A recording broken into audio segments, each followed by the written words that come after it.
Hello दोस्तों, कैसे हैं आप लोग। आशा करता हूँ आप लोग स्वस्थ होंगे, मस्त होंगे और आपकी पढ़ाई लिखाई अच्छी खासी चल रही होगी। दोस्तों, कम्प्रिहेंशन पर हम लोग चर्चा कर रहे थे और 2013 का पेपर हमने सॉल्व किया था जिसमें कम्प्रिहेंशन शामिल था। और बाकी का मैंने आपको बोला था कि सही समय होने पर मैं बाकी की वीडियोस को भी अपलोड करूंगा। उसी क्रम में कम्प्रिहेंशन ही की सीरीज अभी चल रही है और 2013 का सॉल्व किया था हमने। उसके बाद 2017 की वीडियो अपलोड हो चुकी है और उसके बाद आज जो है हम लोग 2021 का जो पेपर है उस पर हम लोग चर्चा करने वाले हैं। 2021 का पेपर जो सिविल सर्विसेज का है, प्रीलिम्स का, आज हम लोग उस पर चर्चा करेंगे। और कम्प्रिहेंशन आपको मैंने बताया कि पिछले जो दो वीडियो मैंने अपलोड किए हैं आपके लिए काफ़ी हेल्पफुल रहेंगी। आप उसके साथ अपनी तैयारी को बेहतर बना सकते हैं। और कम्प्रिहेंशन 2013 के बाद में मैंने 2013 में तो ये वाली स्लाइड जो मैंने आपको दिखाई थी इसकी ज़रूरत इतनी नहीं पड़ी है। और क्योंकि उस समय इतने शब्द शायद आयोग के पास भी नहीं थे कि वो एक अच्छा कम्प्रिहेंशन शायद बना पाता, क्योंकि उस समय 2013 में नया नया सीसेट आया था। तो उसके बाद के पेपर में 2013 के बाद के जो पेपर है उसमें मैंने आपको बोला था कि ये जो कुछ कीवर्ड्स हैं जो कम्प्रिहेंशन में देखने को मिलते हैं और आपको इन्हें याद करना है और इन्हें किसी भी तरीके से रट लेना है, क्योंकि ये आपको कम्प्रिहेंशन को सॉल्व करने में आपकी अच्छी खासी मदद करेंगे। ऐसी आपकी और मेरी बात हुई थी। उसके बाद 2000 जो 17 का पेपर था उसमें इन्हीं शब्दों के साथ मैंने कुछ खेलना सिखाया था आपको कि किस तरीके से आप जो है कम्प्रिहेंशन को पकड़ सकते हैं और किस तरीके से आप उस कम्प्रिहेंशन को जो है समझेंगे कि कम्प्रिहेंशन में पूछा क्या जा रहा है। तो 2013 के बाद जो पेपर थे जिसमें मैंने भी बात की थी, 2017 के पेपर में मैंने इसकी चर्चा कर रखी है। तो आपको ये मैं मानकर चलूंगा कि आपको ये जो है याद हो गया है और आपको अच्छी तरीके से इसे रट लेना है, ताकि आपकी जो तैयारी है वो अच्छी तरीके से और बहुत ही मजबूत तरीके से हो पाए और आप अपने इस प्रीलिम्स की जो पहली सीढ़ी होगी आपके आईएएस के सफर में, आप इसको जो है इस यात्रा को मेरे साथ पूरा कर पाएं। 2024 की जो परीक्षा होनी है वो भी नज़दीक ही है, लगभग 4 साढ़े 4 महीने आपके पास हैं। लग जाइए, जुट जाइए और सीसेट की जो समस्या है उसे दूर करिए। मेरे साथ यात्रा में जितना सहयोग हो सकेगा मैं करूँगा। और मुझे यहाँ तक अंदाज़ा है कि सीसेट जिसके लिए एक बहुत ही महत्वपूर्ण पहलू है, क्योंकि जितने सवालों की आवश्यकता है सीसेट उतने सवालों को कम्प्रिहेंशन के रूप में आपको उपलब्ध करा रहा है। उसके बाद रीजनिंग और मैथ से जो सवाल आते हैं या डीआई से जो सवाल आते हैं हम लोग उन पर भी चर्चा करेंगे। लेकिन एक बहुत बड़ा हिस्सा जो कॉम्प्रिहेंशन के रूप में आता है उस पर मैं आपके साथ चर्चा कर रहा हूँ। और अपनी उसी चर्चा को आगे बढ़ाते हुए आज हम 2021 का जो पेपर है उस पर चर्चा करने वाले हैं। जैसा कि आप कॉम्प्रिहेंशन को देख रहे हैं, इसमें लगभग लगभग 27 कॉम्प्रिहेंशंस हैं। और मैं जो है आपके लिए यहाँ पर पेन ले लूँ, उसके बाद हम बात करेंगे। तो जो है ये आपका जो है पेन आ गया। और जैसा कि मैंने हमेशा आपको बोला है कि सबसे पहले हम जो कॉम्प्रिहेंशन होता है उसमें ये देखते हैं कि पूछा क्या गया है। और मैंने हमेशा कहा है कि हम पहले विकल्पों पर ही बात करेंगे। तो कॉम्प्रिहेंशन जो है आपके सामने है, आपकी जो मोबाइल की स्क्रीन होगी या लैपटॉप से वीडियो हो सकता है देख रहे हो, तो आप उस पर देख सकते हैं। सबसे पहले क्या होना है कि मैंने हमेशा कहा कि आप प्रश्न पढ़ेंगे, तो आप प्रश्न को पढ़ें। और इसमें पूछा गया है सर्वाधिक निर्णायक निष्कर्ष को सर्वोत्तम रूप से दर्शाया गया है। इसमें से कौन सा जो निष्कर्ष है जो कि परीक्षेद में निर्णायक रूप से या सर्वोत्तम रूप से दर्शाया गया होगा। इसी बात को इंग्लिश के कॉम्प्रिहेंशन में अगर आप देखें तो यहाँ आपको स्पष्ट दिखाई देगा कि which of the following statements best reflects the most critical inference that can be made from the passage given above। जो आपको पैसेज जो दिया गया है उसमें क्या है, best reflects the most critical inference, जो कि आपको किस में मिलेगा, आपका जो है परिच्छेद में देखने को मिलेगा, और आपको परिच्छेद से ही इसका उत्तर देना होता है। लेकिन चूंकि जब ये कहता है कि सर्वाधिक निर्णायक निष्कर्ष हमें देना है, तो आप इसमें अपना मैंने स्लाइड में भी बोला था, आउटर नॉलेज का इस्तेमाल आप इसमें कर सकते हैं, लेकिन आप परिच्छेद को भूलें नहीं। परिच्छेद की कुछ महत्वपूर्ण चीजें होती हैं जो आपको भूलनी नहीं है। तो सबसे पहले विकल्प देखेंगे और उसके बाद हम लोग जो है कॉम्प्रिहेंशन पर चर्चा करेंगे, ठीक है। तो इसमें कहा गया है कि उच्च तीव्रता युक्त प्रकाश की तुलना में निम्न तीव्रता युक्त प्रकाश का पौधों पर अधिक प्रतिकूल प्रभाव पड़ता है। दूसरा विकल्प है आपके पास, प्रकाश प्रदूषण का किसी पारिस्थितिकी तंत्र पर स्थायी रूप से प्रतिकूल प्रभाव पड़ सकता है। पौधों के पुष्पन के लिए अन्य रंगों के प्रकाश की तुलना में श्वेत रंग का प्रकाश बेहतर है। किसी पारिस्थितिकी तंत्र में उपर्युक्त तीव्रता का प्रकाश न केवल पौधों के लिए बल्कि प्राणियों के लिए भी महत्वपूर्ण होता है। ऐसा कुछ इसमें कहा गया है। अब देखते हैं कि कौन सा हमारा स्टेटमेंट जो है हमें अपने इस कॉम्प्रिहेंशन में, परिच्छेद में देखने को मिलेगा। चलिए देखते हैं। शोधकर्ताओं ने मटर के कीड़े, जो कि क्या कहा गया है उन्हें, प्रीएफ्रिड, और रस चूसने वाले कीड़ों से युक्त कृत्रिम तृण भूखंडों को रात में स्ट्रीट लाइट के अनुरूप आलोकित किया। इन्हें दो अलग अलग प्रकार के प्रकाश में रखा गया। नवीनतर वाणिज्यिक एलईडी प्रकाश के सदृश श्वेत प्रकाश और सोडियम स्ट्रीट लैंपों के सदृश एम्बर प्रकाश। ये दो तरीके के प्रकाश हैं। कौन से हैं? सदृश श्वेत प्रकाश है और एक है सोडियम स्ट्रीट का लैंप का प्रकाश, जिसे क्या कहा है, एम्बर प्रकाश। मटर कुल के जंगली पौधे जो कि तृणभूमि में मटर के कीड़ों के लिए खाद्य के स्रोत हैं, इन पौधों पर निम्न तीव्रतायुक्त एम्बर प्रकाश डालने पर यह देखा गया है, इनमें पुष्पन प्रेरित होने की बजाय बाधित हो गया है। प्रकाश के प्रभाव के अंतर्गत सीमित मात्रा में खाद्य उपलब्ध होने के कारण कीड़ों एफ्रिड की संख्या में भी उल्लेखनीय कमी आई है। अब जो चर्चा इसमें है, अब हम उसे स्मरण रखेंगे और अपने इस कॉम्प्रिहेंशन में देखेंगे कि क्या इसका सही उत्तर होना चाहिए। तो दोस्तों, उच्च तीव्रता युक्त प्रकाश की तुलना में निम्न तीव्रता युक्त प्रकाश का पौधों पर अधिक प्रतिकूल प्रभाव पड़ता है। तो ऐसा बिल्कुल नहीं है, क्योंकि कॉम्प्रिहेंशन में अगर आप एक बार नज़र डालेंगे, और मैं आपको सजेस्ट करूंगा कि आप पीडीएफ हमारे टेलीग्राम चैनल पे आपको जो है अपलोड हो जाएगी, तो उस पर आपको मिल जाएगी। और अगर आपके पास पेपर है तो उसकी हार्ड कॉपी आप अपने हाथ में रखिएगा, ठीक है। तो उच्च तीव्रतायुक्त प्रकाश की तुलना में निम्न तीव्रतायुक्त प्रकाश का पौधों पर अधिक प्रतिकूल प्रभाव पड़ता है। ऐसा नहीं होता। अगर लॉजिकली अगर आप देखें तो वो उसने कहा है कि जो उच्च तीव्रता युक्त जो प्रकाश होगा उसकी तुलना में जो कम तीव्रता वाला प्रकाश का पौधा जो होगा उस पर अधिक प्रतिकूल प्रभाव पड़ेगा। ऐसा कुछ नहीं है। और दूसरा जो विकल्प है आपका, उसमें आपको कहा गया है कि प्रकाश प्रदूषण का किसी पारिस्थितिकी तंत्र पर स्थायी रूप से प्रतिकूल प्रभाव पड़ सकता है। तो एक इसमें मैं आपको एक चीज और बताऊंगा। वो चीज क्या होगी कि जब वो कहता है कि प्रभाव पड़ सकता है, तो वो एक मतलब अपने ही स्टेटमेंट में कहीं ना कहीं वो कह रहा होता है कि क्या मतलब पड़ सकता है, तो होने को तो उसमें कुछ भी हो सकता है, लेकिन यहाँ पर एक आपको क्लू मिल जाता है कि शायद हाँ ऐसा हो सकता है। दूसरा जो ऑप्शन है सी, पौधों के पुष्पन के लिए अन्य रंगों के प्रकाश की तुलना में श्वेत रंग का प्रकाश बेहतर है। प्रकाश के बेहतरी की बात नहीं हो रही है, क्योंकि हमें चाहिए सर्वाधिक निर्णायक निष्कर्ष, और जो कि ऑप्शन सी नहीं हो सकता। डी देखें तो किसी पारिस्थितिकी तंत्र में तीव्रता का प्रकाश न केवल पौधों के लिए बल्कि प्राणियों के लिए भी महत्वपूर्ण है। तो इसमें जो है क्या हुआ है, उसने प्राणियों के लिए कोई खास बात उसने नहीं करी है, और इसमें क्या है, मुझे नहीं लगता कि किसी पारिस्थितिकी तंत्र में उपयुक्त तीव्रता का प्रकाश न केवल पौधों के लिए बल्कि प्राणियों के लिए जरूरी है। ठीक है, स्टेटमेंट सही है, लेकिन प्राणियों के लिए उसने ऐसा नहीं बोला। तो आप लोग जो है ऑप्शन बी के साथ जा सकते हैं, जो कि एक सर्वाधिक निर्णायक निष्कर्ष के रूप में मैं आपको उपलब्ध करा सकता हूँ। ऑप्शन ए नहीं हो सकता। लॉजिकली अगर आप देखें तो वो लॉजिकली गलत है। सी में अगर आप देखें तो यहाँ प्रकाश के रंगों के से बेहतर भी हमारे पास कोई और विकल्प भी है, जो कि हमारे पास बी के रूप में है, या डी के रूप में भी हो सकता था, और डी के रूप में भी हमने उसे देखा, उसमें नहीं है।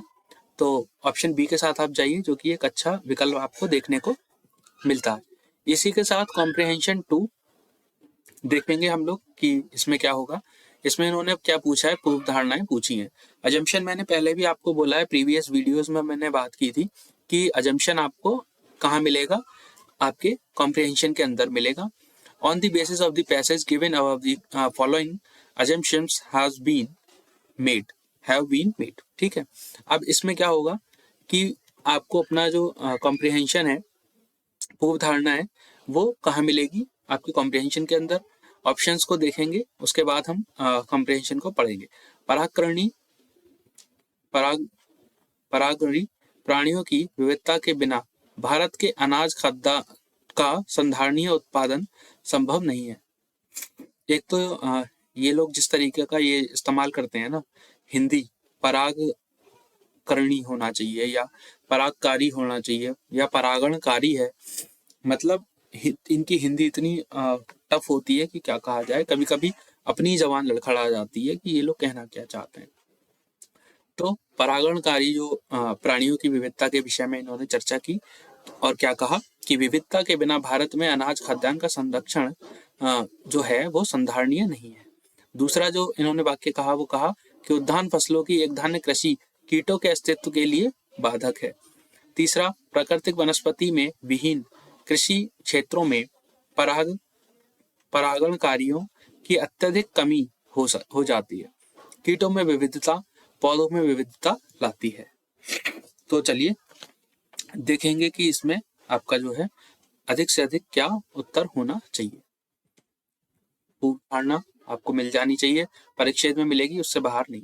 सभी पुष्पधारी पौधों की जातियों में से लगभग 80% में परागण प्राणियों द्वारा होता है। ठीक है, जिसमें पक्षी और स्तनधारी प्राणी शामिल हैं, किंतु कीट मुख्य परागणकारी है। परागण हमें पौधों में उत्पन्न कई औषधियों के साथ साथ विविध प्रकार के खाद्य उपलब्ध कराने के लिए उत्तरदायी है। विश्व की कम से कम 1/3 कृषि फसलें जो हैं वो कैसी हैं, परागण पर निर्भर हैं। परागण के लिए मक्षिका सर्वाधिक प्रभावी वर्ग है और ये 400 से अधिक फसलों के लिए अत्यंत महत्वपूर्ण है। परागण एक ऐसी अनिवार्य व्यवस्था है जो पौधों और प्राणियों के बीच जटिल संबंधों का परिणाम है और इसमें से किसी का भी कमी या ह्रास होने पर दोनों पर अस्तित्व जो होता है वो क्या होता है, प्रभावित होता है। ऐसी बात इस परिच्छेद में देखने को मिलती है। मूल प्राकृतिक वनस्पति के आश्रय जैसे संसाधनों की आवश्यकता है। अब हम देखेंगे कि क्या पूर्व धारणा में इसमें से हमें कुछ भी मिलता है। चलिए देखते हैं। परागणकारी प्राणियों की विविधता के बिना भारत के अनाज खाद्यान्न पर संधारणीय उत्पादन संभव नहीं है। ऐसी उसने कोई बात नहीं करी है कि भारत में अगर परागणकारी प्राणियों की विविधता के बिना भारत में बिल्कुल संभव नहीं। एक मैंने आपको प्रीवियस वीडियो में बोला था कि नेगेटिव स्टेटमेंट अगर आपको दिखाई दे कि साहब ये नेगेटिव स्टेटमेंट है, तो वहां पर आप मान के चलिए कि वो नहीं ही होगा। और यहाँ पर आप देखें तो ऑप्शन ए आपका जो है इसमें कैंसिल हो जाता है। अब आपके पास एक अच्छा मौका मिलता है कि अब हमारे पास कौन से ऑप्शन हो सकते हैं। आप देखिए 3 और 4 तो दोनों में है, आपको केवल 2 चेक करना है कि है या नहीं। खाद्यान्न फसलों की एक धान्य कृषि कीटों के अस्तित्व के लिए बाधक है, तो ये भी आपका जो है कैंसिल होता है क्योंकि ऐसा नहीं है। ऑप्शन डी इसका बिल्कुल सही जो उत्तर है वो होगा। उद्यान फसलों की एक धान्य कृषि के लिए कीटों के अस्तित्व के लिए बाधक है, ऐसा कुछ भी नहीं है।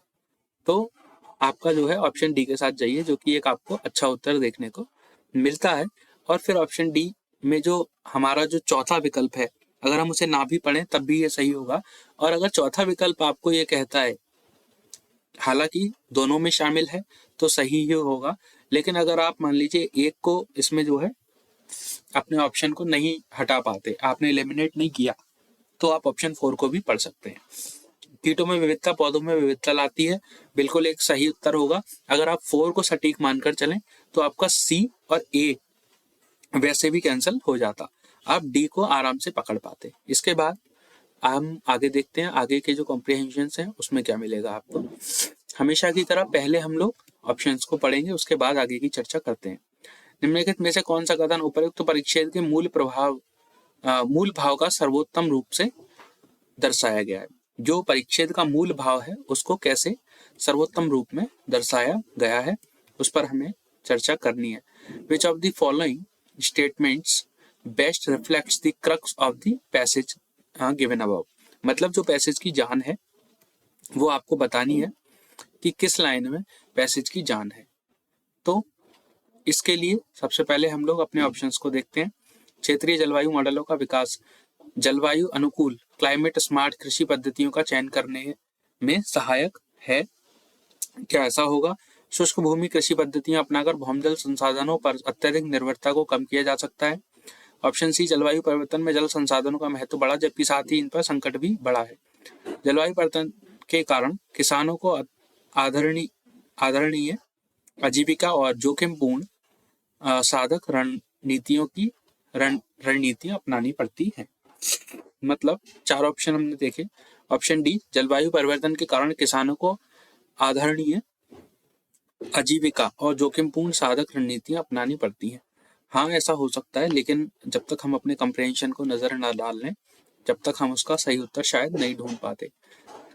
चलिए देखेंगे इसमें। तमिलनाडु की कावेरी नदी घाटी पर क्षेत्रीय जलवायु मॉडलों का उपयोग करते हुए जलवायु परिवर्तन के प्रभावों पर किए गए अध्ययन में अधिकतम और न्यूनतम तापमानों में वृद्धि की प्रवृत्ति और वर्षा के दिनों में संख्या में कमी देखी गई। इन जलवायु परिवर्तनों का इस क्षेत्र के जलीय चक्रों पर प्रभाव पड़ेगा। परिणाम स्वरूप अधिक मात्रा में जल बह जाएगा और जल के पुनर्भरण रिचार्ज में कमी आएगी तथा भौमजल जल स्तर प्रभावित होंगे। इसके अतिरिक्त राज्य में सूखा पड़ने की बारंबारता में वृद्धि होगी, जिसके कारण फसलें बचाने के लिए भौमजल संसाधनों पर किसानों की निर्भरता बढ़ेगी। चलिए देखते हैं कि इस परिच्छेद की जान निम्नलिखित में से इस ऑप्शन में आपको दिखाई देगी। मैंने हमेशा कहा कि क्षेत्रीय जलवायु मॉडलों का विकास जलवायु या अनुकूल क्लाइमेट स्मार्ट को मतलब क्या होगा? कृषि पद्धतियों का चयन करने में सहायक है। कृषि पद्धतियों में सहायक है, ठीक है, लेकिन इससे हमारी बात नहीं बनेगी, क्योंकि हमें एक तरफ सूखा पड़ रहा है और जल संसाधनों की कमी पर जो ऑथर है उसने चर्चा की है। शुष्क भूमि कृषि पद्धति अपनाकर भौमजल संसाधनों पर अत्यधिक निर्भरता को कम किया जा सकता है। तो पहले क्यों नहीं कर लिया? आज ही इसकी ऐसी आवश्यकता क्यों? ठीक है, मतलब शुष्क भूमि कृषि पद्धतियों को अपनाकर भौमजल संसाधनों पर अत्यधिक निर्भरता को कम किया जा सकता है। इससे कृषि तो नहीं बढ़ेगी ना, एक नेगेटिव स्टेटमेंट इसमें शामिल है, ऐसा नहीं हो सकता। नंबर 3 क्या कहता है कि जलवायु परिवर्तन में से जल संसाधनों का महत्व बढ़ा है जबकि साथ ही इन पर संकट भी बढ़ा है। ये आपका ऑप्शन हो सकता है, लेकिन अभी हम इसे चेक करेंगे ऑप्शन डी के साथ कि इन दोनों में से कौन सा बेहतर है। जलवायु परिवर्तन के कारण किसानों का आदरणीय आजीविका और जोखिमपूर्ण साधक रणनीतियां अपनानी पड़ती हैं। हाँ, तो ऐसा तो है, लेकिन हमारा जो परिच्छेद जो बोला गया है, जैसे हमने पढ़ा, तो उसमें क्या किया है हमने कि हमें चाहिए उसका मूल स्वरूप, जो कि ऑप्शन सी में है, क्योंकि इसमें आपको जलवायु परिवर्तन भी है, जल संसाधन भी है, और जो संकट है इसके जो बढ़ते महत्व को लेकर इसके ऊपर जो संकट है वो भी इस पर स्पष्ट दिखाई देता है। तो आप लोग ऑप्शन सी के साथ जाइए, जो कि एक अच्छा विकल्प है। ऑप्शन डी को आप कैंसिल कर सकते हैं। इसी के साथ नेक्स्ट अपना जो है कॉम्प्रिहेंशन देखेंगे, उसमें क्या है। इसमें भी क्या पूछा है आपसे? पूर्व धारणाएं, मतलब अजम्पशन ही पूछा गया है। चलिए देखते हैं। इसमें कहा गया है बीपीए जीवों में इन विवो भ्रूणीय विकास को परिवर्तित कर सकता है। प्रदूषण से होने वाले रोगों के उपचारों की खोज करने में जैव रासायनिक और कोशिका आधारित अमापन उपयोगी है। पर्यावरणीय प्रदूषकों के शरीर क्रियात्मक प्रभावों का मूल्यांकन करने के लिए भ्रूणीय स्टेम कोशिकाओं और मॉडल के रूप में कार्य कर सकती हैं। तो जैसा कि मैंने आपको बोला था कि जो हमारा जो लास्ट में जो स्टेटमेंट इसमें दे रखा है कि कोशिकाएं मॉडल के रूप में कार्य कर सकती हैं, तो मैंने आपसे कहा था कि ये स्टेटमेंट अधिकतर ऐसा होता है कि ये स्टेटमेंट सही होता है। तो जिसमें 3 है आप उसे सही मान सकते हैं और बाकी के आप इसको काट देंगे। तो आपके पास ऑप्शन 33%, हर ऑप्शन के पास 33.3 के आसपास आपका जो है सटीक होने का चांस रहता है। इसके बाद अगर आप 3 को सही मान लें, तो जो कि तीनों ही ऑप्शन में है, उसके बाद ऑप्शन 2 को अगर आप पकड़ें, प्रदूषण से होने वाले रोगों के उपचारों की खोज करने में जैव रासायनिक और कोशिका आधारित अमापन उपयोगी है। तो दोस्तों ये उपयोगी होता है, तो इसके साथ आप इस ऑप्शन को अपना कैंसिल कर सकते हैं। अब या तो आपके पास ऑप्शन बी है या आपके पास ऑप्शन क्या होगा, डी हो सकता है। ऑप्शन बी या सी, बी या डी में से कोई एक ऑप्शन आप इसमें जो है इस्तेमाल कर सकते हैं। तो इसको देखेंगे, ठीक है। तो इस तरीके से हमारे पास दो ऑप्शन बचे, बी और डी, लेकिन अभी भी हमारे पास एक हमें देखना आवश्यक है क्योंकि एक सही बात बनेगी। तो चलिए, बीपीए जीवों में भ्रूणीय विकास को परिवर्तित कर सकता है, मतलब बीपीए क्या होगा ये हमें पता चलेगा ऊपर। तो यहाँ देखते हैं कि शोधकर्ता पर्यावरणीय प्रदूषक बिस्फीनॉल ए, जिसे बीपीए कहा जाता है, के तंत्रिका विषी न्यूरोटॉक्सिक प्रभावों को पता लगाने के लिए स्टेम कोशिकाओं का उपयोग करने में सफल रहे। उन्होंने क्या किया, मानव में हृदय रोग, मधुमेह और परिवर्तन अपसामान्यताओं के लिए जिम्मेदार माने जाने वाले यौगिक बीपीए के अनुप्रयोग द्वारा मूषक की भ्रूणीय स्टेम कोशिकाओं के विभेदन के दौरान जीन अभिव्यक्ति प्रोफाइल की जांच की, जैव रासायनिक कोशिका आधारित अमापन के संयोजन का उपयोग किया है। वे अंतःत्वचा और बाह्य त्वचा जैसे प्राथमिक जनन स्तरों जर्म लेयर के सही विनिर्देशन के लिए बीपीए अविषालुता टॉक्सिसिटी का पता लगाने और अमापन करने तथा तंत्रिका प्रजनक कोशिकाएं सृजित करने में सफल रहे। चलिए देखते हैं कि इनमें से क्या हो सकता है, ठीक है। अब तक हमने से इस आधार पे सॉल्व किया है कि हमारी लास्ट वाली स्टेटमेंट क्या कहती है, जो कि ऑप्शन 3 के आधार पर मैंने आपको बताया कि कार्य कर सकती है। तो ये स्टेटमेंट अधिकतर समय सही होता है, तो हमारा 3 तो सही है, इस बात को मान के चलिए। इसके बाद क्या हुआ है कि हमें अपना ऑप्शन ए चेक करना था, क्योंकि 2 और 3 दोनों में है। बीपीए जीवों में इन विवो भ्रूणीय विकास को परिवर्तित कर सकता है, परिवर्तित कर सकता है भ्रूणीय विकास को। लेकिन यहाँ पर आप एक चीज देखिए, हमने अभी परीक्षित पढ़ा तो उसमें भ्रूणीय विकास का ऐसी कोई खास चर्चा उसमें नहीं है। आप ऑप्शन ए को अगर कैंसिल करते हैं तो आपका ऑप्शन ए कैंसिल होता है और आपका ऑप्शन जो है वो क्या होगा, ऑप्शन बी आपका आंसर जो है देखने को मिलेगा। ऑप्शन बी के साथ आप जा सकते हैं, क्योंकि मैंने लास्ट स्टेटमेंट आपको बोली तो वो तो बिल्कुल ठीक है, 3 स्टेटमेंट, आपका जो थर्ड स्टेटमेंट है बिल्कुल सही है, लेकिन हमारी ट्रिक फेल होती है कहाँ, क्योंकि हम ऑप्शन ए को शुरुआत में नहीं पढ़ते, हम ऑप्शन 3 के बाद 2 पर जाते हैं। उसके बाद हमने कॉम्प्रिहेंशन को पढ़ा। कॉम्प्रिहेंशन देखने के बाद हमने क्या किया, एक ऑप्शन जो ए है हमारा पहले नंबर पे जो ऑप्शन दे रखा है उसकी जांच की, और वही गलत होता है तो वो तीनों में गलत होता है, ठीक है। इस तरीके से भी आप ये एक ही प्रश्न में दो, मेरी बात को समझें, तो एक ही प्रश्न में 2 तरीके से आप आराम से काम कर सकते हैं, ठीक है। इसके बाद ऑप्शन परीक्षित जो है हम आगे देखेंगे कि कौन सा आपको देखना है, ठीक है। इसके बाद कॉम्प्रिहेंशन नंबर 11 आपके सामने है, चलिए इसको देखेंगे। अजम्पशन पूछिए, हमेशा की तरह अजम्पशन को जो है क्या कहा है आपका जो है कॉम्प्रिहेंशन में देखने को मिलता है। प्राकृतिक जीवों में अंजीर के वृक्ष प्राय आधारित जातियां जो कि कीस्टोन स्पीसीज होती हैं हो सकती है। अंजीर के वृक्ष वहां भी उग सकते हैं जहां अन्य बड़े कोशीय वृक्ष की जातियां नहीं उग सकती। और जैव विविधता के संरक्षण में पवित्र वृक्षों की भूमिका हो सकती है। क्या ऐसा है, देखेंगे। जैव विविधता के संरक्षण में पवित्र वृक्षों की भूमिका हो सकती है। अन्य वृक्ष जातियों के बीजों के प्रकीर्णन में अंजीर वृक्षों की भूमिका है। तो हमें इसमें देखना होगा कि हमारे पास इनमें से कौन सा बेहतर विकल्प हो सकता है जो पूर्व धारणा के रूप में ठीक होगा, ठीक है। चलिए चेक करेंगे। पहले कॉम्प्रिहेंशन पर नजर, ऑप्शन हम लोग देख चुके हैं। क्या होगा कि जो अंजीर है कि वृक्षों को भारत, पूर्वी एशिया, अफ्रीका में पवित्र माना जाता है और ये कृषि और शहरी क्षेत्रों में सामान्य रूप से पाए जाते हैं। पवित्र माना जाता है किन क्षेत्रों में, भारत, पूर्वी एशिया और अफ्रीका में। ये कृषि और शहरी क्षेत्रों में सामान्य रूप से पाए जाते हैं जहां अन्य बड़े वृक्ष नहीं होते हैं। प्राकृतिक वनों में जब अन्य संसाधनों की कमी होती है, अंजीर के वृक्ष वन्य प्राणियों के लिए भोजन उपलब्ध कराते हैं और विविध प्रकार के फलभक्षियों, फल खाने वाले जो प्राणी होते हैं उनको बोलते हैं फलभक्षी, की घनी आबादी को सहारा देते हैं।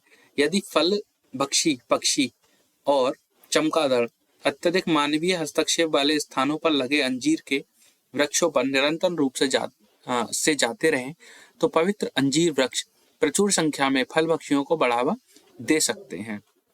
अनुकूल सूक्ष्म जलवायु में अंजीर वृक्षों के आसपास अन्य जातियों के वृक्षों के असंख्य पौधे उग सकते हैं। ऐसी संभावना परीक्षक ने जाहिर की है। चलिए देखते हैं कि इसका उत्तर क्या होना चाहिए। ठीक है, उसने कहा प्राकृतिक वनों में अंजीर वृक्ष प्राय आधारित की स्टोन जातियों की जो स्पीज होती है उसके रूप में हो सकते हैं। तो उन्होंने काफी अच्छी चर्चा की है और ऑप्शन ए आपका सही है। इसके हिसाब से आप ऑप्शन आपका 3 और सी को कैंसिल कर सकते हैं। अब आपको चेक करना है 2, 3 और 4 तीनों करने पड़ेंगे। अंजीर वृक्ष वहां भी उग सकते हैं जहां अन्य बड़े काष्ठीय वृक्ष की जातियां नहीं उग सकती। उसने ऑप्शन 2 जैसी चर्चा नहीं करी है। ऑप्शन 2 आपको कैंसिल करना है और ऑप्शन डी आपका जो है आंसर आपको देखने को मिलेगा। दोस्तों, आपको जितनी जल्दी हो सके कॉम्प्रिहेंशन सॉल्व करना है और उसका यही है, एकमात्र उपाय यही है कि आप अपने विकल्पों को एलिमिनेट करें और देखें कि क्या करना सही है। इसी के बाद कॉम्प्रिहेंशन 12 आपके सामने है। भूमि संरक्षण संचय, कवर क्रॉस, उर्वरक सिंचाई, फर्टिगेशन, जल संवर्धन, मिश्रित कृषि, बहुसस्यन, पॉलीकल्चर और वर्टिकल फार्मिंग, ऊर्ध्वाधर कृषि। अब वो जानना चाहते हैं परिच्छेद के अनुसार उपयुक्त में से कौन सी कृषि पद्धतियां कृषि पारिस्थितिकी के अनुकूल हो सकती हैं। अब मैं आपको एक अनुमान के तौर पर मैं अगर इसका उत्तर देना चाहूं कि कृषि की पद्धति जो है कृषि पारिस्थितिकी के अनुकूल हो सकती है। मैं आपको बताऊं कॉम्प्रिहेंशन जब भी बनता है या तो किसी न्यूज़पेपर के आर्टिकल से बनता है या इकोलॉजी या एनवायरनमेंट जैसे किसी भी टॉपिक से उठाया जाता है जहां कृषि की चर्चा हो या परिस्थिति की चर्चा हो या पॉल्यूशन की चर्चा हो। इस तरीके के जो टॉपिक होते हैं वो ऐसी जगह से उठाए जाते हैं यहाँ नेगेटिव स्टेटमेंट देखने को नहीं मिलता है। अधिकतर समय ऐसे स्टेटमेंट पॉजिटिव स्टेटमेंट होते हैं। अगर बिना पढ़े इसे सॉल्व करना है तो आप देखिए कि ये बोल रहा है कि कृषि पद्धति के अनुकूल हो सकती है। चलो देखो, भूमि संरक्षण सस्य जो हमारा क्या है क्रॉस कवर है, क्या ये इसका उत्तर हो सकता है। अगर मान लो कि हमारी समझ में क्रॉस कवर को नहीं आया कि भूमि संरक्षण संचय क्या है, ये अगर हमारी समझ में नहीं आया तो हम ये देखेंगे कि उर्वरक सिंचाई फर्टिगेशन क्या हमारा इस ऑप्शन से बात बन सकती है। अगर मान लो ये भी समझ में नहीं आ रहा कि उर्वरक सिंचाई क्या है, फर्टिगेशन क्या है, छोड़ो, ऑप्शन 3 के साथ जाओ। जल संवर्धन से ऐसा जो इसने कहा है क्या वो हो सकता है कि हाँ, जल तो किसी भी चीज के लिए क्या है महत्वपूर्ण होता है, जल संवर्धन से भी बात बन सकती है। चलो छोड़ो, ये भी अभी हमारी समझ में नहीं आ रहा कि इससे क्या संभव है। 5वां देखो, बहुसस्यन पॉलीकल्चर, क्या पॉलीकल्चर से हम लोग परिस्थिति को अनुकूल कर सकते हैं। हाँ चलो ये है। अब आप ये देखो कि 5 किस्में हैं, इसमें भी है इसमें भी है, लेकिन यहाँ आपको 5 देखने को नहीं मिलता। अब आपके पास ये 2 ऑप्शन है, ठीक है, जिसमें आपको क्या क्या मिल जाता है वो देखो। लास्ट है ऊर्ध्वाधर कृषि, वर्टिकल जो फार्मिंग है उससे पारिस्थितिकी तंत्र को आप कोई सहारा दे सकते हैं। तो आप इसको देखो कि जब 6 आपका है ही नहीं ए और बी में, तो आप उसे छोड़ सकते हैं और वापस ऊपर जा सकते हैं कि हमारे पास ऑप्शन क्या हो सकता है। भूमि संरक्षण शास्त्र क्रॉस कवर, हालांकि हमारी समझ में नहीं आया लेकिन हमारे पास अब इसको समझना पड़ेगा, ठीक है। और 4 और 5 दोनों में है और आपको 2 और 3 की जांच करनी है। तो 2 और 3 जो कि ये है, जल संवर्धन से हम कृषि पद्धतियां जो हैं कृषि परिस्थिति के अनुकूल हो सकती है। जल संवर्धन की हम कितनी भी चर्चा कर लें संभव नहीं है। ऑप्शन 3 को आप अगर हटा दें तो आपको आपका सही उत्तर बहुत ही जल्दी मिल जाएगा। तो समय को ना खत्म करते हुए, ना खर्च करते हुए ऑप्शन ए के साथ जाइए, जो कि एक अच्छा उत्तर आपको देखने को मिलता है। इसी के साथ अगला कॉम्प्रिहेंशन अगर आप देखें तो इसमें यह पूछता है कि सर्वाधिक निर्णायक निष्कर्ष कौन सा हो सकता है। तो अगर आप अपना बेसिक सेंस इस्तेमाल करें तो आप इसका उत्तर कैसे दे सकते हैं। कंप्यूटर पूरी तरह सुरक्षित नहीं है। बी, सॉफ्टवेयर बनाने वाली कंपनियां साइबर सुरक्षा को गंभीरता से नहीं लेती। डाटा संबंधी सुरक्षा संबंधी जो कठोर नियमों होते हैं, मतलब डाटा सुरक्षा संबंधी कठोर नियमों की आवश्यकता है। ऑप्शन डी, संचार प्रौद्योगिकी की वर्तमान प्रवृत्ति भविष्य में हमारे जीवन को प्रभावित करेगी। तो आप इस चीज का जो बेसिक चीज आपको बिल्कुल है, हमारी डेली लाइफ की चीज है, अगर आप इसको ध्यान से देखें तो आप ये समझिए कि ऑप्शन जो डी है, क्या भविष्य में हमारे जीवन को प्रभावित करेगी? आज नहीं करेगी क्या? आज नहीं कर रही है क्या?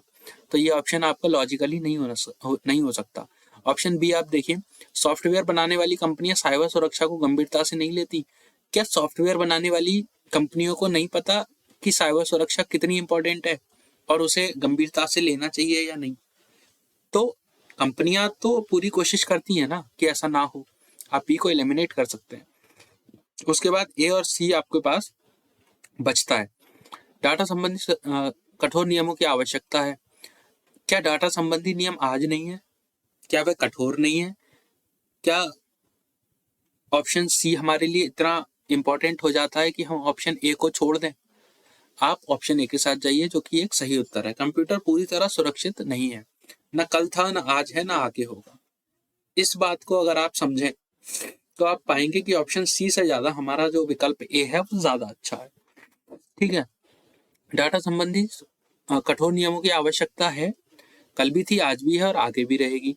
लेकिन उससे महत्वपूर्ण क्या है कि कंप्यूटर पूरी तरह सुरक्षित न कल था, न आज है, न आगे होगा। ऑप्शन 13 को आप इस तरीके से डील कर सकते हैं। उसके बाद अजम्पशन 14 में देखेंगे और देखते हैं कि इसमें आपको क्या देखने को मिल सकता है। मैं चाहता हूं कि आपको 2 घंटे में 80 क्वेश्चंस का सामना करना है, और कई बार ऐसा होगा कि अजम्पशन आसान है या हो सकता है कॉम्प्रिहेंशन आसान हो, तो आप इन दोनों चीजों से बचिएगा। आपको अपना समय बचाना है और जल्दी से जल्दी आपको आपका उत्तर मिल जाना चाहिए। पूर्व धारणा बनाई गई है, ऐसे लोग जिनमें व्यक्तिगत स्वास्थ्य का जुनून होता है वे सामुदायिक स्वास्थ्य विधि पर ध्यान नहीं देते। क्या ऐसी कोई बात है? चलिए देखेंगे कि इसमें क्या कहा गया है। व्यक्तिगत स्वच्छता से बहु औषधि प्रतिरोधी रोगाणुओं के प्रादुर्भाव का निवारण किया जा सकता है। स्वास्थ्य विधि के क्षेत्र में बाजार के प्रवेश से संक्रामक रोगों का खतरा बढ़ा है, और संक्रामक रोगों के बोझ को कम करने के लिए वैज्ञानिक और सूक्ष्म स्तरीय हस्तक्षेप पर्याप्त नहीं है।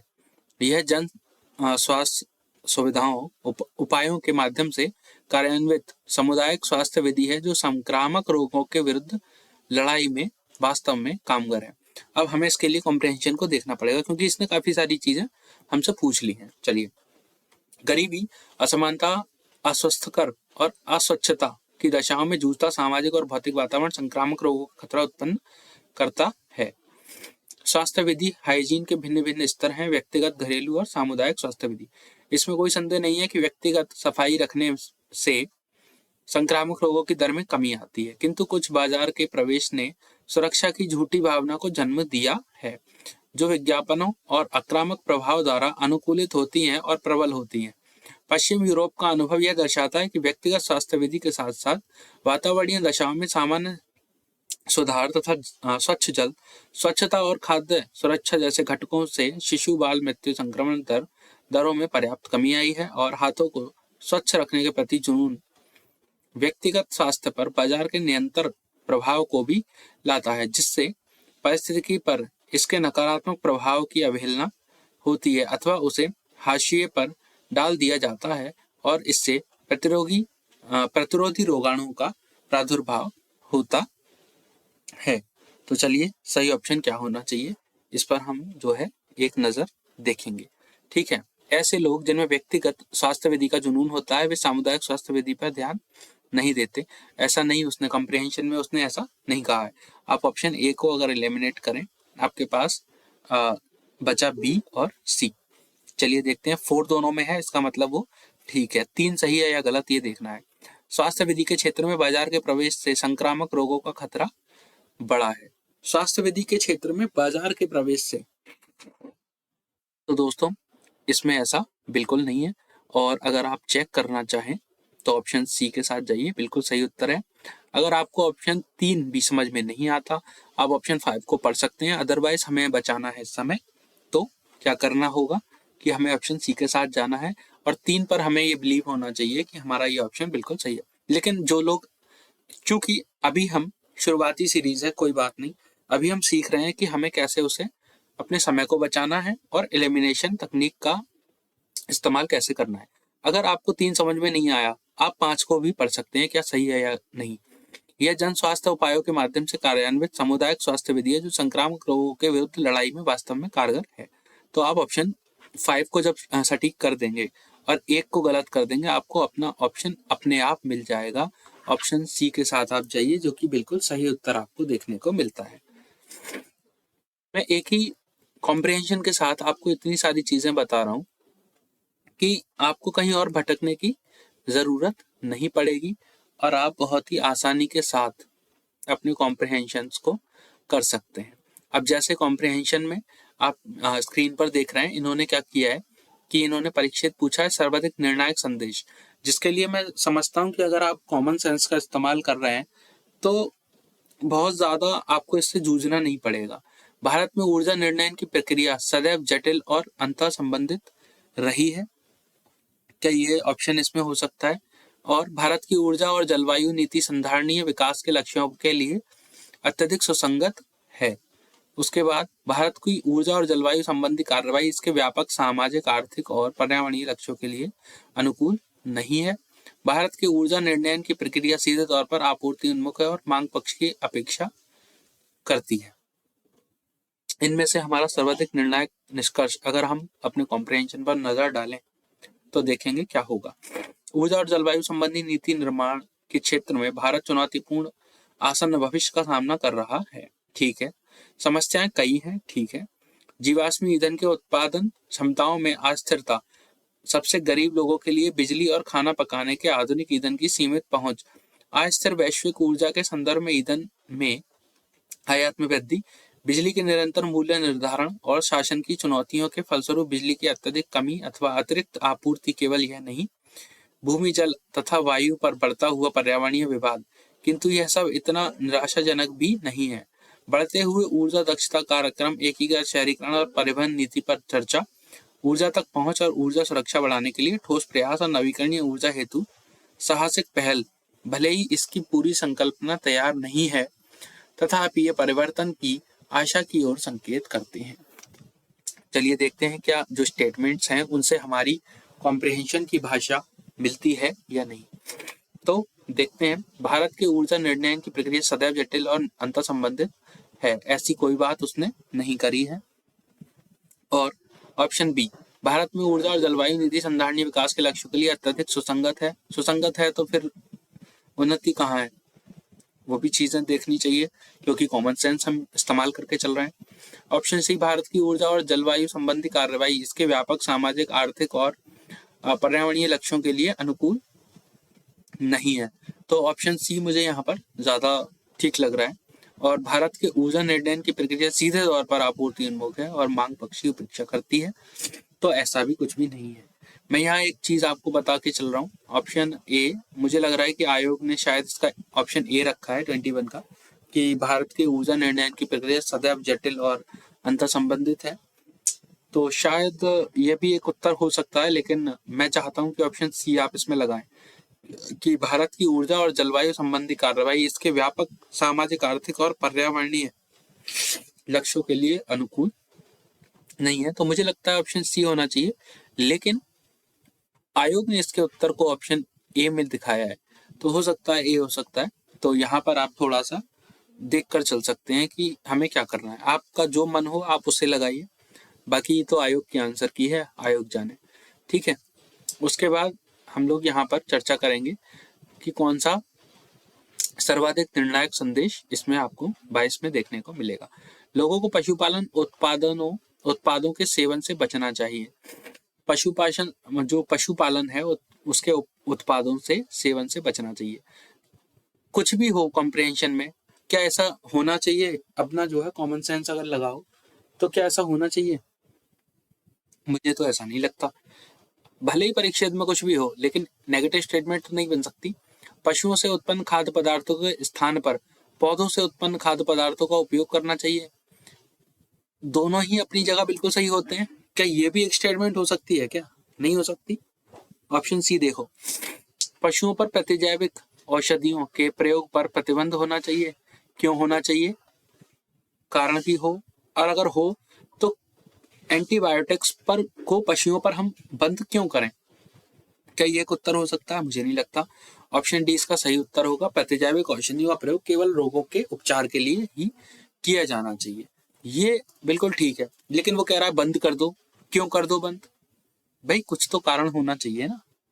तो इस तरीके से आप ऑप्शन डी को लगा सकते हैं बिना कॉम्प्रिहेंशन पढ़े। मैं जानता हूँ, देखो दोस्तों, रिस्क तो थोड़ा सा लेना पड़ेगा। कॉम्प्रिहेंशन है 27 सवाल, सीधे आपका सीसेट क्लियर करा सकते हैं, लेकिन चीजें आपको समझनी होंगी। बिना समझे आप एकदम से सीसेट को पार नहीं कर सकते, ये बहुत बड़ी चीज है। उसके बाद दूसरी चीजें, फिर से हमें अजम्पशन पूछा है, देखेंगे अजम्पशन क्या बोलेगा। खाद्य पदार्थों के उच्च मूल्य का एक कारण तेल उत्पादक देश हैं, और यदि निकट भविष्य में विश्व में खाद्य संकट उत्पन्न होता है तो वह उभरती हुई अर्थव्यवस्थाओं में होगा। एक बात बताओ, यदि निकट भविष्य में विश्व में खाद्य संकट उत्पन्न होता है तो वह उभरती हुई अर्थव्यवस्थाओं में होगा। मतलब विश्व में कोई चीज हुई, ठीक है, विश्व में खाद्य का संकट उत्पन्न होता है और वह उभरती हुई अर्थव्यवस्थाओं में होगा, तो वो तो सभी अर्थव्यवस्थाओं में होना चाहिए ना। पूर्व धारणा मान्य है, दो जो है इसमें मान्य नहीं है। तो अब आपको तय करना है कि क्या मान्य है क्या नहीं है। ठीक है, या तो ऑप्शन ए इसका आंसर हो सकता है या इसका ऑप्शन डी हो सकता है। अब आपको कॉम्प्रिहेंशन पढ़ना होगा। नीति निर्माताओं और जनसंचार माध्यमों मीडिया ने खाद्य पदार्थों की आसमान छूती कीमतों के लिए कई कारकों को दोषी ठहराया, जिसमें ईंधन की उच्च कीमतें, प्रमुख खाद्य उत्पादक देशों में खराब मौसम और खाद्येतर पदार्थों के उत्पादन के लिए भूमि का उपयोग शामिल है। फिर भी सर्वाधिक आबादी वाले उभरती हुई अर्थव्यवस्थाओं से खाद्य पदार्थों की मांग में वृद्धि पर अधिक बल दिया है। इसने इस बात की बहुत अधिक संभावना बनती है कि इन देशों में अत्यधिक खपत से खाद्य संकट उत्पन्न हो सकता है। बिल्कुल हो सकता है, लेकिन अब हमें क्या करना है, हमें अपने ऑप्शंस को चेक करना है। ऑप्शन एक कह रहा है कि खाद्य पदार्थों के उच्च मूल्य का एक कारण तेल उत्पादक देश हैं। तेल उत्पादक देश बिल्कुल है, लेकिन वहां की पर्यावरणीय दशा उसे प्रभावित करेगी। इसीलिए आप जो है ऑप्शन डी के साथ जाएं, जो कि आपका एक अच्छा उत्तर आपको देखने को मिलेगा और आप उसके साथ सेफ हैं। उसके बाद अजम्पशन है। अगला जो कॉम्प्रिहेंशन आप देख रहे हैं वो भी क्या है, आपका एक अजम्पशन है। चलिए देखेंगे। बढ़ती हुई जीडीपी किसी देश को विकसित देश बनाने के लिए अनिवार्य है। ठीक है, हाँ ऐसा होता है, बिना उसके आप काम नहीं कर सकते। बढ़ती हुई जीडीपी सभी परिवारों में आय का समुचित वितरण सुनिश्चित करती है। तो इसके लिए हम कॉम्प्रिहेंशन पर एक नजर डालेंगे और उसके बाद इसकी चर्चा देखते हैं। आधुनिक विकास अर्थव्यवस्था का मुख्य संदेश आय में वृद्धि को महत्व देना है। इसका आशय सकल घरेलू उत्पाद जीडीपी में वृद्धि है। सिद्धांततः बढ़ती हुई जीडीपी रोजगार और निवेश के अवसर को सृजित करती है। ठीक है, जब किसी देश का आय में वृद्धि होती है तो जीडीपी का स्तर कभी निम्न था। जब किसी देश की आय में वृद्धि होती है जिसकी जीडीपी का स्तर कभी निम्न था, तब परिवार समुदाय अच्छे जीवन के लिए आवश्यक वस्तुओं के उत्पादन हेतु कुछ निधि को अलग रखने में उत्तरोत्तर समर्थ होते हैं। आज विकास शब्दावली डेवलपमेंट लिक्सिकॉन में जीडीपी ऐसे महत्वपूर्ण स्थान पर आ गया है कि यदि कोई आर्थिक वृद्धि का उल्लेख करता है तो हम ये जान जाते हैं कि उसका आशय जीडीपी में वृद्धि से है। चलिए देखेंगे। तो बढ़ती हुई जीडीपी किसी देश की विकसित देश के लिए अनिवार्य है, ऐसा उसने जो है कॉम्प्रिहेंशन में इशारा नहीं किया। बढ़ती हुई जीडीपी सभी परिवारों में आय का समुचित वितरण सुनिश्चित कराती है। बढ़ती जीडीपी आय का सुनिश्चित वितरण नहीं कराती है। ऑप्शन दो आपका जो है इसमें मतलब गलत नहीं बोलूंगा, क्योंकि ऑप्शन डी आपका इसमें सही है। पूर्व धारणा जो मान्य है वो कौन सी मान्य है, ना तो एक और ना ही दो। मतलब बढ़ती हुई जीडीपी सभी परिवारों में आय का समुचित वितरण सुनिश्चित नहीं कराएगी, ये संभव नहीं है। ऑप्शन दो आपका गलत है, तो दो के साथ हम लोग कैंसिल किया मैंने। बढ़ती हुई जो जीडीपी है वो किसी देश को विकसित देश बनाने के लिए अनिवार्य है। तो केवल जीडीपी बढ़ा देने से विकसित देश का निर्माण नहीं हो सकता। आप थोड़ा सा और गहराई के साथ सोचें। आपको ऑप्शन ए की जगह जो लोग कह रहे हैं कि ऑप्शन ए होना चाहिए, तो मैं कहूँगा कि ऑप्शन डी होना चाहिए। अब डी के साथ जाइए, क्योंकि ऑप्शन ए हमारी ज़रूरत को पूरा नहीं करता, इसीलिए वो हमारे लिए एक सही उत्तर नहीं हो सकता। इसी के साथ आगे बढ़ते हैं और देखते हैं कि आपके लिए अगले कॉम्प्रिहेंशन में क्या सरप्राइज है। चलिए, सर्वाधिक तर्कसंगत पूर्व धारणा हमें देनी है, सर्वाधिक तर्कसंगत पूर्व धारणा देनी है। और देख लीजिए कि क्या हम अपनी जो स्लाइड हमने शुरुआत में बात की है, हम उससे भटक तो नहीं रहे। What is the most logical assumption that can be made from the passage given above. ठीक है, पैसेज सही देनी है, ठीक है, पैसेज सही मिलेगी। चलो, कोई भी व्यक्ति किसी धार्मिक संप्रदाय का अनुयायी बने बिना जीवन व्यतीत नहीं कर सकता। कुछ स्टेटमेंट बिल्कुल गलत होती हैं जिन्हें बिल्कुल सही किया ही नहीं जा सकता। मैं सच बोल रहा हूँ। आप बोलेंगे कि सर आप भैया आप कैसे बिना कॉम्प्रिहेंशन को पढ़े कैसे आप इसे सॉल्व कर रहे हैं? मैं इसलिए कर रहा हूँ क्योंकि मैंने इसके साथ समय बिताया है, इसको मैंने समय दिया है। आप जब समय देंगे आपको समझ आएगा कि एक नेगेटिव स्टेटमेंट सर्वाधिक तर्कसंगत नहीं हो सकती। बेशक पूर्व धारणा पूछिए, अजम्पशन पूछिए, हमें कॉम्प्रिहेंशन पढ़ना चाहिए, लेकिन दोस्तों कॉम्प्रिहेंशन पढ़ने का बहुत ज्यादा समय परीक्षा में नहीं होगा। 2 घंटे बहुत तेजी के साथ निकलते हैं। ऑप्शन बी, प्रत्येक व्यक्ति का कर्तव्य है कि वे अपने धार्मिक संप्रदाय का प्रसार करे। क्या ऐसा भी है? चलो देखेंगे। धार्मिक संप्रदाय में मनुष्य की एकता की उपेक्षा करने की प्रवृत्ति होती है। हाँ, ये थोड़ा सा देखने को मिलता है। लोग अपने धार्मिक संप्रदाय को नहीं समझते हैं, समझ रहे हैं, लेकिन हमें सर्वाधिक तर्कसंगत चाहिए। ऑप्शन सी हमारे पास मुझे लगता है ज्यादा अच्छा विकल्प है, क्योंकि एक दूसरे के धर्म संप्रदाय एक दूसरे पर उंगली उठाने से कभी नहीं चूकते। तो मुझे लगता है ऑप्शन सी के साथ जाइए। ऑप्शन बी इसका उत्तर नहीं हो सकता। एक तर्कसंगत हमें जो है पूर्व धारणा चाहिए, तो मुझे लगता है कि आप ऑप्शन सी के साथ जाइए। मैं बिल्कुल कह रहा हूँ रिस्क है। क्यों है? क्योंकि हमने कॉम्प्रिहेंशन नहीं पढ़ा है, लेकिन फिर भी हम एक सटीक उत्तर दे पा रहे हैं। ये हमारी मतलब एक उपलब्धि मानिए। क्योंकि उपलब्धि इसलिए क्योंकि हमें समय बचाना होगा, क्योंकि हमें नहीं पता कि कॉम्प्रिहेंशन से हमें मालूम है कि क्या आने वाला है, चलो अंदाजा है, लेकिन किसी और जो सेक्शन है, मैथ्स का हो या रीजनिंग का हो या फिर डीआई हो या कुछ भी हो, हमें नहीं पता होता कि उससे कितने क्वेश्चन आने हैं। लेकिन कॉम्प्रिहेंशन हमेशा से अपने परसेंट को 27% ही उसने रखा है, अगर 100 की बात करें तो। ठीक है, इस तरीके से आप ऑप्शन सी के साथ जाइए, जो कि एक अच्छा उत्तर आपको देखने को मिलता है।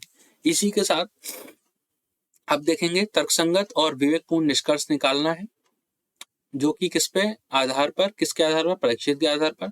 लेकिन एक कॉमन सेंस आपकी तब भी इस्तेमाल करनी होगी। ऑथर ने भी उस कॉमन सेंस का इस्तेमाल किया होगा। चलिए देखेंगे कि वो कहाँ है। इसका उत्तर हमें ढूंढना है और अपनी उसी तरीके से ढूंढेंगे जिस तरीके का इस्तेमाल हमने इससे बराबर वाले क्वेश्चन में कर रखा है। प्रत्येक व्यक्ति में राजद्रोह, युद्ध और विधि के उल्लंघन अपरिहार्य हैं। प्रत्येक अधिराज्य में राजद्रोह और युद्ध और विधि के उल्लंघन अपरिहार्य हैं। ठीक है, और देखते हैं बी, किसी अधिराज्य में सभी समस्याओं के लिए संप्रभु सोवियन उत्तरदायी होता है, ना कि जनता। ऐसा बिल्कुल नहीं है, क्योंकि संप्रभु के साथ साथ जो वहाँ का जो सरकार है, जो गवर्नमेंट है, उसके साथ साथ जनता चलती है और जनता के साथ गवर्नमेंट चलती है। आप इसको कैंसिल कर सकते हैं। और वह अधिराज्य सर्वोत्तम है जो एकता के लक्ष्य के लिए प्रयास करता है और जिसके पास सुनागरिकता, गुड सिटीजनशिप के लिए विधि है। एक अच्छा ऑप्शन है। लोगों द्वारा अच्छी अधिराज्य स्थापित कर पाना असंभव, ऐसा कुछ भी नहीं है। आप जो है ऑप्शन सी के साथ जाइए, जो कि एक अच्छा उत्तर है। अच्छा उत्तर क्यों है? ऑप्शन ए से भी अच्छा उत्तर है, तर्कसंगत है, विवेकपूर्ण है। मैं नहीं चाहता कि मैं आपके साथ ऑप्शन ए के साथ एक मतलब बहस करूं कि यार ये भी सही हो सकता है। हो सकता है, ऑप्शन कोई भी गलत नहीं है, चारों ही चलो ठीक है, लेकिन एक बेसिक चीज है।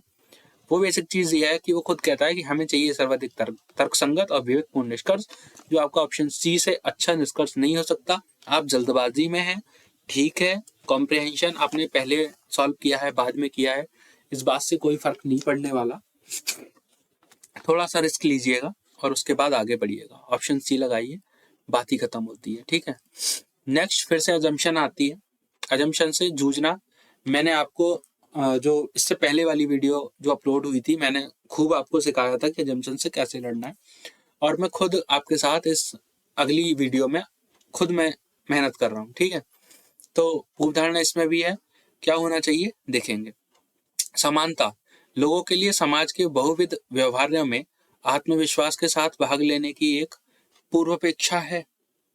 क्या ऐसा होना चाहिए? बिल्कुल होना चाहिए। चलो देखेंगे। असमानता का होना लोकतंत्र के अस्तित्व के लिए हानिकारक है। मतलब असमानता अगर होगी तो लोकतंत्र के अस्तित्व के लिए हानिकारक है, ऐसा तो नहीं होना चाहिए यार। ऑप्शन 2 को अगर आप कैंसिल कर दें तो ये आपका ऑप्शन नहीं हो सकता, ठीक है। ऑप्शन 2 के साथ आप इसे हटा सकते हैं, ये गलत है। और 2 ये भी है, इसमें भी नहीं है तो ये भी नहीं हो सकता। अब आपको 1 या 4 तय करना है। 4 सही है, 1 या 3। तो 1 या 3। सभी नागरिक के समान होने का विचार ऐसा है कि जिसे किसी लोकतंत्र में भी वास्तव में कार्यान्वित नहीं किया जा सकता। क्या ऐसा होना चाहिए? तो मुझे इसमें नहीं लगता कि ऐसा है। ऑप्शन 3 इसका उत्तर नहीं हो सकता, नहीं। तो आप सी के साथ जाइए, जो कि एक अच्छा उत्तर आपको देखने को मिलेगा। और ऑप्शन जो 3 है वो एक सही उत्तर इसका नहीं है। इसके साथ ही आप इसके बराबर वाला जो ऑप्शन है, क्वेश्चन है आपका, जिसमें आपको क्रक्स चाहिए, मर्म ऑफ मतलब मर्म जो है परीक्षित का, उसमें सर्वोत्तम रूप आपको इसमें देना है कि इसका जो है मोस्ट लॉजिकल जो रिफ्लेक्स होगा वो क्या है। मानव समाज शासन के भिन्न भिन्न रूपों के साथ प्रयोग करते हैं। क्या ऐसा होना चाहिए कि जो हमारे जो मानव समाज है शासन के भिन्न भिन्न रूपों के साथ प्रयोग करते हैं। अपने मूलभूत सिद्धांत के अतिरेक के कारण शासन के किसी भी रूप में अपकर्ष हो जाता है। सभी नागरिकों की शिक्षा ही पूर्ण, कार्यात्मक और धारणीय लोकतंत्र को सुनिश्चित कराती है। ये आप इस स्टेटमेंट को पढ़िए कि ये स्टेटमेंट अपने आप में कितनी कठिन है। शासन का अस्तित्व एक अपरिहार्य बुराई है क्योंकि शासन के सभी रूपों में निरंकुशता अंतर्निहित होती है। एक नेगेटिव स्टेटमेंट है। आपको सर्वोत्तम रूप चाहिए, जो कि आपको ऑप्शन बी में देखने को मिलता है, और आप ऑप्शन बी के साथ जा सकते हैं, जो कि एक अच्छा उत्तर है, ठीक है। उसके बाद देखते हैं हमारा अगला कॉम्प्रिहेंशन, जो कि आपकी कंप्यूटर स्क्रीन पर शो हो रहा है, ठीक है। इसमें हमें क्या करना होगा कि इसमें हमें मूल विचार देना है जो कि ऑथर द्वारा इसमें रखा गया है। क्या सही है या क्या गलत है, ये अवधारणाएं राज्य के निर्माण के कारण अस्तित्व में आती हैं। ये बिल्कुल सही बात है। क्या सही क्या गलत, इस बारे में जब तक कोई शासक प्राधिकारी निर्णय नहीं लेता, कोई भी व्यक्ति नैतिक रूप से सही नहीं हो सकता। ये बिल्कुल बेकार की बात है। नैसर्गिक राज्य में व्यक्ति स्वाभाविक रूप से अनैतिक और स्वार्थी होता है। तो इसमें जो है देखेंगे क्या सही है क्या गलत है। विचार मानव जाति की उत्तरजीविता के लिए आवश्यक है, ये भी सही है।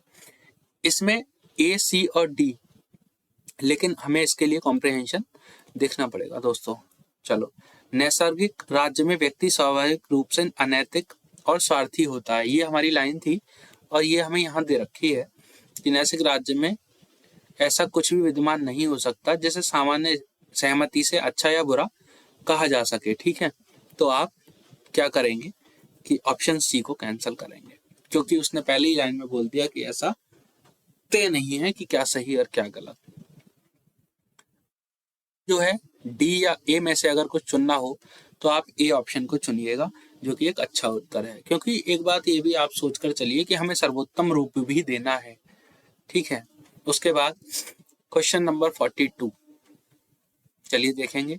विवेकपूर्ण युक्त व्यवहारिक निहितार्थों को बेहतर दर्शाते हैं। कॉम्प्रिहेंशन पढ़ने की जरूरत मुझे नहीं लगती होनी चाहिए, लेकिन हम जरूरत पड़ने पर देखेंगे। हमें सही उत्तर चाहिए, और जहां इस तरीके के विकल्प दे रखे हो 1 2 4 या 2 3 5 या 1 2 3 4 5, आप आसानी से इसका उत्तर दे सकते हैं। मैं आपके साथ हूं, चलिए सही उत्तर ढूंढते हैं। अत्यधिक वैश्वीकरण किसी भी देश के सर्वोत्तम हित में नहीं है। तो ये तो गलत हो गया भाई, हित में होता है वैश्वीकरण। आप ऑप्शन सी के साथ जाइए, देखिए कि कितनी आसानी से आपको अपना उत्तर मिल जाता है, क्योंकि एक सभी में गलत है और पहला ही हमने उसको देखा। हमारे पास इतना समय परीक्षा में नहीं होगा कि बाकी के विकल्पों को जांचा जाए। अगर एक आपको विकल्प ऑप्शन ए अगर आपको गलत लगता है तो आप जो है आसानी से अपने बाकी के विकल्पों को जांच कर सकते हैं। चलिए देखते हैं कि अगला कॉम्प्रिहेंशन हमसे क्या चाहता है और किस तरीके से हम उसे कम समय में आसानी के साथ सॉल्व कर सकते हैं। उपरोक्त परिच्छेद में सर्वाधिक तर्कसंगत, विवेकपूर्ण और व्यवहारिक सुझाव देना है। व्यवहारिक सुझाव देना है तो आपको ध्यान रखना है कि व्यवहार क्या है और कैसे है, ये आपको इसमें ध्यान रखना होगा। बैंक द्वारा दिए जाने वाले ऋण का सघन अनुवीक्षण, मॉनिटर और सघन विनियमन केंद्र सरकार को करना चाहिए। क्या केंद्र सरकार अपने बाकी के सारे कार्यों को मतलब छोड़कर इनका विनियमन करे? मतलब बैंकों द्वारा उसने बोल दिया कि जो ऋण है उसका सघन अनुवीक्षण, मॉनिटर और सघन विनियमन केंद्र सरकार को करना चाहिए। तो बैंकों के लिए फिर क्या है? मुझे नहीं लगता आप इसके साथ जाएंगे, नहीं होना चाहिए। ब्याज की दरें निम्न रखी जानी चाहिए जिससे कि अधिक ऋण देने, ऋण वृद्धि को प्रोत्साहित करने और इसके जरिए आर्थिक गतिविधियों को बढ़ावा देने के लिए बैंकों को प्रेरित किया जा सके। देखो, आर्थिक गतिविधि को बढ़ावा देने के लिए बैंकों को प्रेरित किया जा सके, इसके लिए आपको ब्याज दरें जो है निम्न रखी जानी चाहिए। बैंकों का प्रेरण ब्याज दरों की निम्नता में नहीं है, जिससे कि अधिक ऋण देने में, ठीक है, ऋण वृद्धि को प्रोत्साहित करने और उसके जरिए आर्थिक गतिविधि को बढ़ावा देने के लिए बैंकों को प्रेरित किया जा सकता है। हाँ, इस तरीके से देखा जा सकता है इसे। चलो ऑप्शन में रखेंगे। कई बैंकों का कुछ बड़े बैंकों में विलय करना ही बैंकों को लाभकारी बनाने, उनके खराब निष्पादन को रोकने के लिए दीर्घकालिक समाधान है। ऑप्शन सी गलत है। क्यों गलत है? क्योंकि ये एक बहुत ही गंदी स्टेटमेंट है। आप इसको थोड़ा सा सोचने समझने का प्रयास करिएगा प्लीज। ऑप्शन डी, अशुद्ध ऋण की समस्या के दीर्घकालिक समाधान के रूप में भारतीय बैंकिंग प्रणाली में संरचनात्मक सुधार आवश्यक है। ऑप्शन डी इसका एक अच्छा उत्तर है, आप उसके साथ जा सकते हैं। कॉम्प्रिहेंशन मैंने नहीं पढ़ा और मैं चाहता हूं कि कम समय में आप इसे आसानी से सॉल्व कर सकें, ठीक है। उसके बाद अगला कॉम्प्रिहेंशन उप सिद्धांत को दर्शाना है। मतलब कोई खास सिद्धांत कॉम्प्रिहेंशन में होगा, उसी सिद्धांत का एक उप सिद्धांत होगा जिसका पता आपको लगाना है। चलिए, केंद्रीय बैंक सरकार से स्वतंत्र होकर कार्य नहीं कर सकते। सरकार को वित्तीय बाजारों में संस्थाओं का सघन विनियमन करना चाहिए। बाजार अर्थव्यवस्था सरकार की समाजवादी नीतियों के संगत नहीं है। लोगों के आर्थिक कल्याण को बढ़ाने के लिए वित्तीय क्षेत्र में सुधार आवश्यक है। इसका उत्तर उप सिद्धांत के रूप में है। हम बिना पढ़े इसका उत्तर नहीं दे सकते। भारत में समष्टि आर्थिक नीति का उद्देश्य लोगों के आर्थिक कल्याण को बढ़ाना है। समष्टि आर्थिक नीति का उद्देश्य लोगों के आर्थिक कल्याण को बढ़ाना है और ऐसी समष्टि आर्थिक नीति की आर्थिक नीति की किसी भी शाखा, विंग, मौद्रिक हो या राजकोषीय, दूसरी शाखा के सक्रिय समर्थन के बिना स्वतंत्र रूप से कार्य नहीं कर सकती। अब आप अपने कॉम्प्रिहेंशन में इसे देख सकते हैं कि केंद्रीय बैंक सरकार के स्वतंत्र रूप से केंद्रीय बैंक सरकार से स्वतंत्र होकर कार्य नहीं कर सकती। ये बात आपको परिच्छेद के अनुसार बिल्कुल सही लग रही है और यही इसका उत्तर भी है। तो आप इसके साथ जा सकते हैं, जो कि एक अच्छा उत्तर आपको देखने को मिलता है। इसके बाद हमारा जो अगला कॉम्प्रिहेंशन है, हम उसकी तरफ बढ़ेंगे और देखेंगे कि हमारा अगला कॉम्प्रिहेंशन हमसे क्या चाहता है। केंद्रीय विचार को सर्वोत्तम रूप से दर्शाता है। भाई, इसमें क्या होगा, चलिए देखते हैं। हमसे क्या पूछा उन्होंने कहा कि हमें चाहिए best reflects the central idea of the given passage. चलो कॉमन सेंस का इस्तेमाल करेंगे। सेंट्रल आइडिया अपने दिमाग से ही आप बना सकते हैं। देखो क्या होना चाहिए और क्या नहीं। देखो, पारंपरिक पद्धति की तुलना में कक्षा शिक्षण संचालित करने की ऑनलाइन पद्धति से विश्वविद्यालय की क्षमता बेहतर होगी। वो कह रहा है पारंपरिक पद्धति की तुलना में कक्षा शिक्षण संचालित करने की ऑनलाइन पद्धति से विश्वविद्यालय की क्षमता बेहतर होगी। क्या ऐसा हो सकता है? ऑप्शन बी देखेंगे। विषय वस्तु में कोई कमी किए बिना उच्चतर शिक्षा सहजता से और कम व्यय में उपलब्ध कराई जा सकती है। हमें उच्चतर शिक्षा से संबंधित आधारित संरचना में अधिक निवेश करने की आवश्यकता नहीं है और अब भी हम बेहतर मानवीय और सामाजिक पूंजी विकसित कर सकते हैं। ये एक गंदा स्टेटमेंट है, ये संभव पॉसिबल नहीं है। आपको विचार करना है कि मैंने ऐसा क्यों बोला। उच्चतर शिक्षा में निजी क्षेत्र के संस्थानों के साथ साथ कोचिंग संस्थानों इस अवसर का लाभ ले सकते हैं और फल फूल सकते हैं। इसको हम कॉम्प्रिहेंशन बिना पढ़े सॉल्व करना इसको थोड़ा सा मुश्किल है, क्योंकि इसमें हमारे पास दो ऑप्शन है। चलो क्या कहता है कि हार्वर्ड और MIT जैसे सर्वोच्चतम विश्वविद्यालय उनके वेतन पत्रक पेरोल पर वास्तव में कुछ उत्कृष्ट अध्यापकों की सुविधा होने के बावजूद लिपिक कक्षा फ्लिप्ड क्लासरूम प्रारूप की को तेजी से अपना रहे हैं, जहां विद्यार्थी घर बैठे वीडियो व्याख्यान सुनते हैं, कक्षा के समय में अपने ज्ञान का अनुप्रयोग, समस्याओं का समाधान और क्या करते हैं, उदाहरणों पर चर्चा इत्यादि करते हैं। ठीक है, प्रोफेसर उच्च चर्चा को संचालित करते हैं और आवश्यकता अनुसार अपने विचार देते हैं, इस आशा को स्पष्ट करते हैं जो विद्यार्थियों को स्पष्ट प्रतीत होते हैं और उन्हें ऐसे उन्नत विचारों में अवगत कराते हैं जो प्रासंगिक हों। विश्वविद्यालय में अनेक वीडियो व्याख्यान को पूरे विश्व में सबके लिए निःशुल्क उपलब्ध किया है। इसे यहीं अगर रोक दिया जाए तो आप देखिए कि ऑप्शन बी के साथ हमारी इस भाषा को मैच किया जा सकता है, जो कि इसका सही उत्तर है। आगे हमें कुछ भी सोचने की आवश्यकता नहीं है। ठीक है, चलो और देखो कि 52 आपका जो है ये भी विवेकपूर्ण निष्कर्ष आपको देना है और सर्वाधिक तार्किक होना चाहिए। तो इसका उत्तर क्या होना चाहिए देखेंगे। हमारे नगरों में पर्याप्त स्वायत्तता के साथ सुस्पष्ट प्रशासनिक व्यवस्था का होना आवश्यक है। हाँ, होनी चाहिए। और देखो, निरंतर बढ़ता हुआ जनसंख्या घनत्व तो संधारणीय विकास करने के हमारे प्रयास में बाधक है। क्या ऐसा भी हो सकता है? मुझे नहीं लगता। हमारे नगरों में रखरखाव और विकास के लिए हमें संधारणीय संबंधी हस्तक्षेप करने की आवश्यकता है। हमारे नगरों के लिए ये एक अच्छा ऑप्शन है। भारत की आर्थिक संरचना संधारणीय संबंधी समस्या के लिए विकास की सार्वजनिक नीति भागीदारी पद्धति व्यवहार्य कार्यावधि समाधान है। क्या है? भागीदारी पद्धति जो है वो कैसी है? व्यवहार्य दीर्घावधि समाधान है। तो इसमें जो है ऑप्शन ए इसमें नहीं हो सकता, ऑप्शन बी इसमें नहीं हो सकता। सी और डी में अगर हम देखें तो जो बेहतर हमारा जो निष्कर्ष हो सकता है वो मुझे लगता है कि सी होना चाहिए। आप सी के साथ जाइए, आपको एक अच्छा उत्तर देखने को मिलेगा। इसी के साथ हम अपने अगले कॉम्प्रिहेंशन पर, अगले परिच्छेद पर उदाहरण पूछी गई है और वो पूछता है, क्या पूछता है? आधुनिक लोकतंत्र बाजार की शक्तियों पर निर्भर करते हैं ताकि वे कल्याणकारी राज्य बन सके। ऐसा दोस्तों बिल्कुल नहीं है। आधुनिक लोकतंत्र बाजार की शक्तियों पर निर्भर करने लगे तो हो गया काम भाई। लोकतंत्र ऑप्शन ए को अगर आप कैंसिल कर दें तो 3 तो आपका होना चाहिए और आपको जो है 2 चेक करना है। लोकतंत्र को प्रभावी बनाने के लिए आवश्यक पर्याप्त आर्थिक वृद्धि को बाजार सुनिश्चित कराता है। ऑप्शन 2 गलत। ऑप्शन 3 के साथ जाइए, एक अच्छा उत्तर आपको देखने को मिलेगा।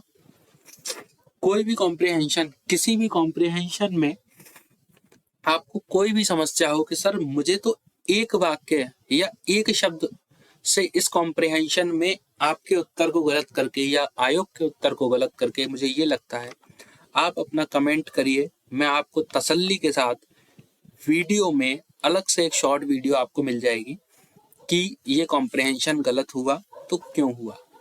ठीक है, मैं चाहता हूँ सटीकता हो, लेकिन मैं ये नहीं चाहता कि ऐसी सटीकता हो कि आप समझ ही ना पाए और सिर्फ मैं अपनी बात को कहूँ। ऐसी बात मैं नहीं करना चाहता। ठीक है, केंद्रीय विचार देना है, सेंट्रल आइडिया हमें देना है पैसेज का। देखते हैं। विद्यालय पाठ्यक्रम बच्चों और अभिभावकों की अपेक्षाओं के अनुकूल नहीं है। क्या एक सही उत्तर हो सकता है? देखेंगे। शैक्षिक उपलब्धियों पर बल देने से व्यक्तित्व और कौशल के विकास के लिए समय मिलता है। शैक्षिक उपलब्धियों पर बल देने से व्यक्तित्व और कौशल के विकास के लिए समय मिलता है। ये स्टेटमेंट पॉसिबल नहीं हो सकती।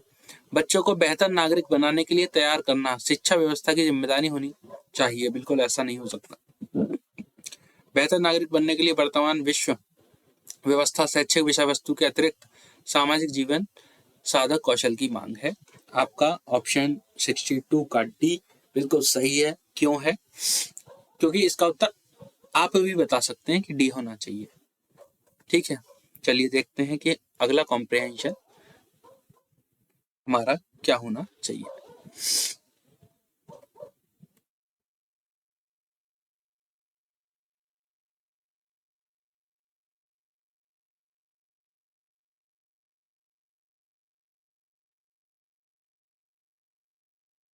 इसमें मुझे लगता है इतनी कॉम्प्रिहेंशंस हैं, कुछ और होंगे तो मैं कोशिश करूंगा। है 71 है। चलिए देखते हैं इसमें क्या किया है इन्होंने। ये चाहते हैं कि हमें कॉम्प्रिहेंशन का सर्वोत्तम सार मिले, मतलब जो क्रक्स है उसका वो क्या होना चाहिए। एक वाक्य में अगर आपसे पूछा जाए तो इन्होंने जो है best sums of the given passage उन्होंने पूछा है कि इसका जो है बेस्ट सम क्या हो सकता है, best sums of the given passage. चलो देखेंगे क्या होना चाहिए।